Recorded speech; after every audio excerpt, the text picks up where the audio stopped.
Olá, galerinha! Como é que vocês estão? Tudo bem? Tudo na paz? Você sabia que no Brasil sempre existiram lutas contra a escravidão? Sabia que no século XIX vários personagens se uniram, negros ou não, na luta em busca da abolição da escravidão? Sabiam que existia uma mulher negra que desempenhou um papel importante no movimento abolicionista? A invisibilidade de alguns grupos sociais faz parte do processo de desumanização que ocorreu durante o período de escravidão racial e que ocorre até hoje. E aí, a grande pergunta para esse vídeo é a seguinte: onde é que estão as mulheres negras na história? Eu vou contar uma dessas histórias, pensando a minha, a sua, a nossa africanidade.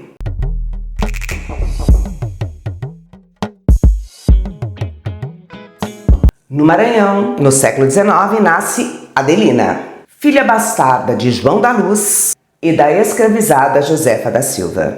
A Adelina foi uma mulher escravizada do mesmo jeito que a mãe dela. A mãe da Adelina ficou conhecida como Boca da Noite e ela foi escravizada por um senhor rico que era casado e que tinha outros filhos. E juntos eles tiveram uma filha, a Adelina. E por que a gente quase nunca ouve falar de Adelina? O machismo, a misoginia e o preconceito racial esconderam por séculos a vida dessa notável mulher. A invisibilidade da mulher negra como sujeito ativo do processo histórico, ela é resultado de um processo de masculinização, de apagamento de gênero, de desumanização de corpos negros e de exclusão da vida política e social.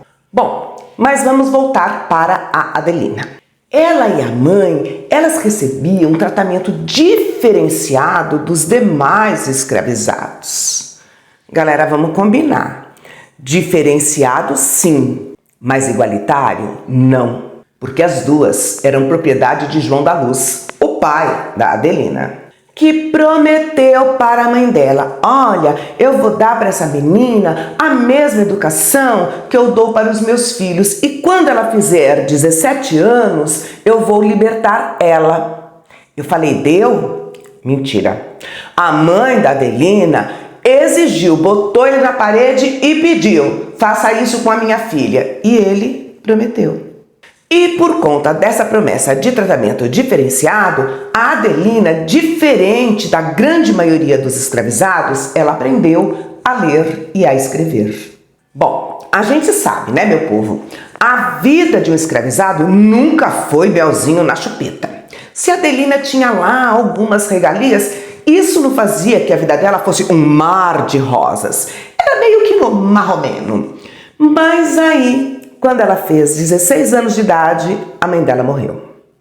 E o pai, um rico comerciante com inúmeras propriedades, que vivia do lucro da compra e venda de charutos, faliu. Passou a fabricar os próprios charutos e pediu, quer dizer, mandou a Adelina vender. E aí, quando ela fez 17 anos, sabe aquela liberdade que ele tinha prometido lá atrás? Não cumpriu. A menina continuou escravizada pelo próprio pai. Meus amores, eu sei que vocês sabem, mas nunca é demais dizer. Na escravidão, o escravizado ele é considerado propriedade do outro. E o proprietário tem total liberdade sobre o corpo do escravizado. E o sistema não pegou leve com mulher, não. Agiu da mesma forma. Mas as mulheres, da mesma forma que os homens, sempre resistiram e lutaram contra a escravidão. E também contra as opressões vividas no seu cotidiano. E no caso das meninas, era bem complicado.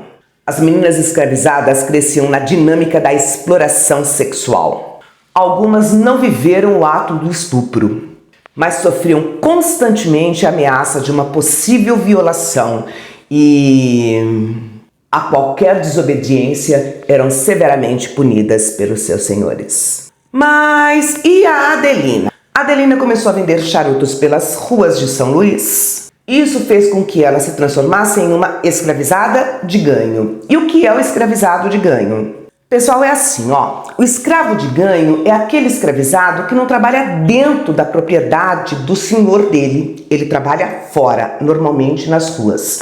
Combina-se um valor que ele deve entregar ao final do dia para o seu proprietário. A Adelina era encarregada das vendas, então 2 vezes por dia ela saía com um tabuleiro repleto de charutos para vender esses charutos. E saía de botequim em botequim vendendo charutos ou vendendo para as pessoas que passavam nas ruas. E nessa atividade de vendedora, ela formou uma rede de relações, porque ela conhecia e conversava com muita gente. E passou a conhecer todos os locais da cidade, dos mais conhecidos aos menos conhecidos. E na peregrinação dela por São Luís, ela passava no Largo do Carmo. Tinha uma igreja e tinha um liceu, que era uma escola. Gente, vocês sabem como é a porta de uma escola. Aquele monte de estudantes, conversando, batendo papo, rindo, brincando. E muitos eram fregueses de Adelina. E o que é que se conversa na porta de uma escola? Fala-se do cotidiano, dos amores, da vida e da política. E as questões políticas do momento eram republicanismo e abolicionismo. E ela começou a ver os discursos dos estudantes. E quando ela começou a ouvir, ela pensou, mano do céu, eu quero, eu concordo, eu acho que eles estão certos. A causa deles é muito boa e a causa deles é a minha causa. É por isso que eu também luto. É isso que eu também defendo. Pessoal, foi nesse local que o José do Patrocínio fez o seu discurso antes dele ser exilado na Amazônia. E se você não sabe quem foi José do Patrocínio, bora procurar e conhecer e aprender um pouquinho mais. Foi também nesse local que o Conde D foi vaiado quando ele foi lá defender um terceiro reinado. E os estudantes gritavam, morra a monarquia, viva a república! Vaiavam muitas autoridades que passavam por aquele local. E vira e mexe, a polícia baixava ali descendo o cacete, tentando prender tudo quanto era estudante. E a Adelina entrou na causa abolicionista. Mas turma, uma coisa tem que ficar muito clara para vocês.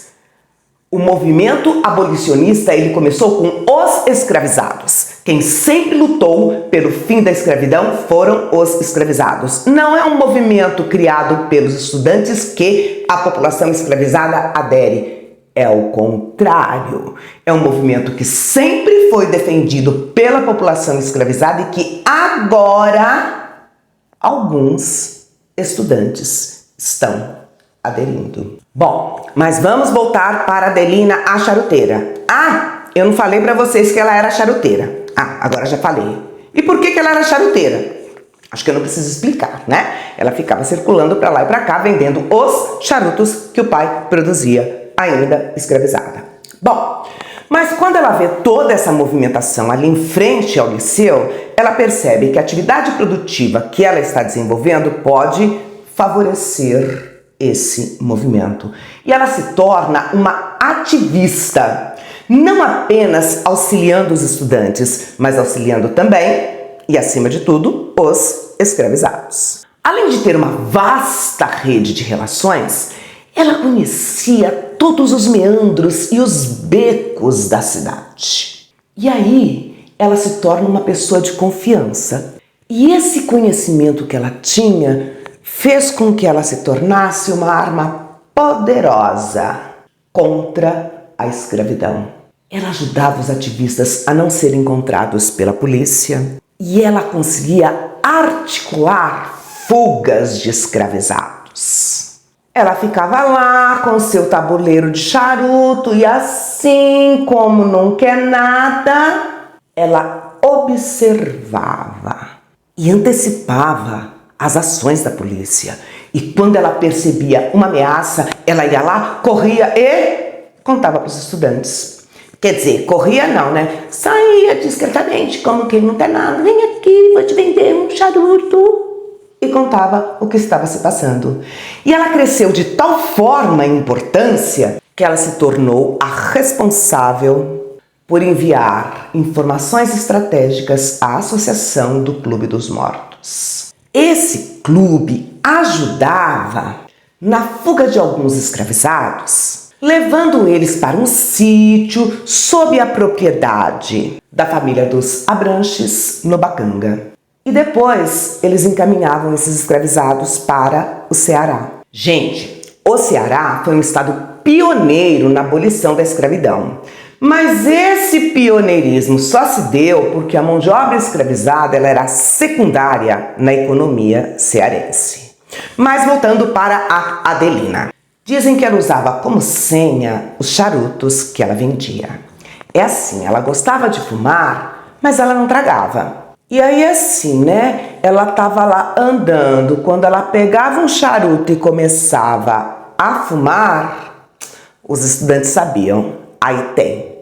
E me buscavam procurar ela para receber a informação.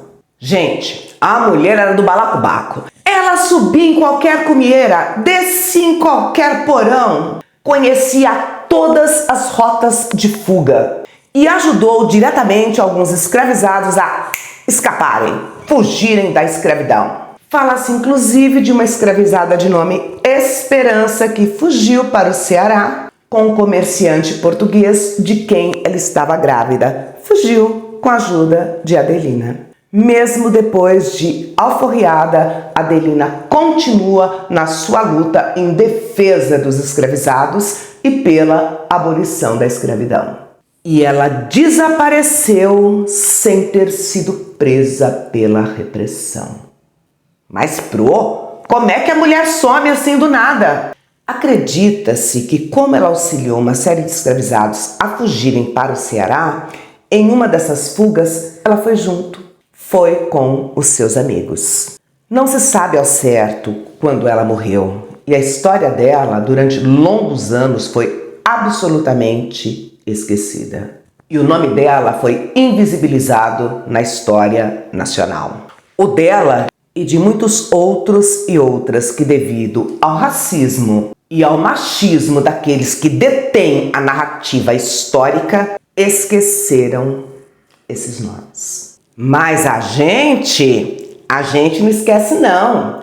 Estamos aqui para escarafunchar a história e descobrir esses nomes e dizer assim, ó, meu povo e minha pova, essa galera tá aqui, presente e lutando pelos seus ideais. E hoje nós reverenciamos e saudamos nossa grande heroína que ficou gravada na história por sua habilidade, coragem e bondade.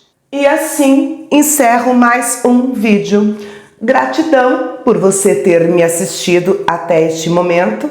Não se esqueça de curtir e de compartilhar para a gente conseguir se expandir, furar a bolha, chegando por esse mundão sem fim. Se cuidem, cuidem daqueles que vocês amam. Um grande beijo e até o nosso próximo vídeo. Tchauzinho!